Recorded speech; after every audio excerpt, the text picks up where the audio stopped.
जिल्हा परिषद केंद्रीय प्राथमिक शाळेतील विद्यार्थी. आज आम्ही तुम्हाला पदार्थामधील भेसळ कशी ओळखायची हे सांगणार आहोत.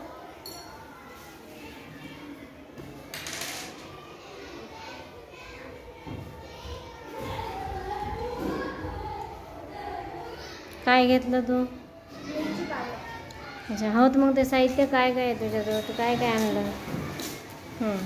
मिरची पावडर आहे आणि पुन्हा आणखी काय आहे? पाणी घेतलेलं आहे. त्यानंतर हे काय? हळद आहे ना. आता याच्यामध्ये परीक्षा नळीमध्ये तू काय घेतलं? पाणी टाकलं. हां, पाणी टाकून मग काय लक्षात येणार आहे?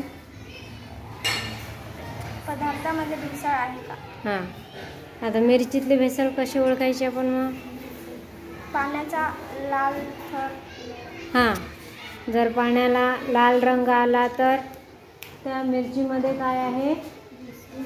भेसळ. म्हणजे हां, लाल रंग आहे असं होईल. अजून पुन्हा जर त्या परीक्षा नळीच्या खाली किंवा एखाद्या चंचू पात्राच्या तळाशी जर आपल्याला एक जड पदार्थ असा लालसर रंगाचा दिसला तर बरेचदा आपण मार्केटमधून जी काही मिरची पावडर घेतो त्या मिरची पावडरमध्ये काय असते? विटांची भुकटी हे मिसळ केल्या जाते. तर ती मिरची पावडर त्या पाण्यामध्ये मिक्स होते. जसं आपण या मोठ्या ह्याच्यामध्ये तू दाखवू शकते. दाखव याच्यामध्ये मोठ्या ह्याच्यामध्ये मिरची पावडर टाकून दे पूर्ण.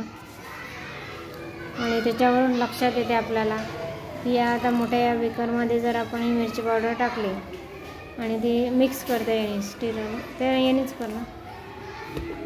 हां, हरा काय होईल? हां, बघू.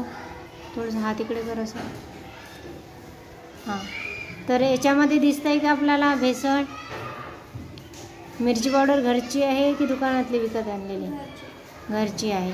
तर याच्यामध्ये आपल्याला असा कुठलाही रंग किंवा काही दिसत नाही आहे किंवा बुडाशी पण आपल्याला असा जड पदार्थ दिसत नाही. पण जर दुकानातली असेल आणि त्याच्यामध्ये जर खरोखर भेसळ जर असेल तर भेसळ म्हणून त्याच्यात बरेचदा मिरची लाल विटांची भुकटी मिक्स केल्या जाते किंवा मग रंग मिसळला जातो आहे ना लाल दिसावं म्हणून.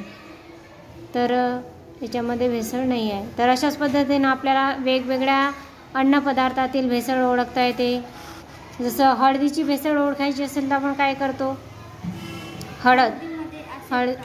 हळदीमध्ये आपण हायड्रोक्लोरिक ॲसिड जर आपण टाकलं, ॲसिड जर त्याच्यामध्ये टाकलं आणि त्याच्यामध्ये खरोखर भेसळ जर असेल तर त्याचा तांबडा असा रंग तयार होते. आणि नाही तर एरवी हळदीचा रंग कसा होते?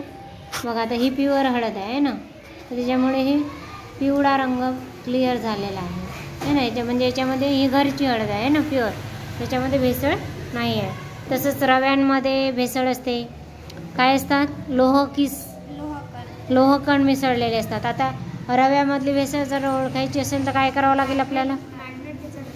हां, चुंबक आहे ना, मॅग्नेट जर फिरवलं तर ते लोहकण त्याला चिकटतील आहे ना, अट्रॅक्ट करतील.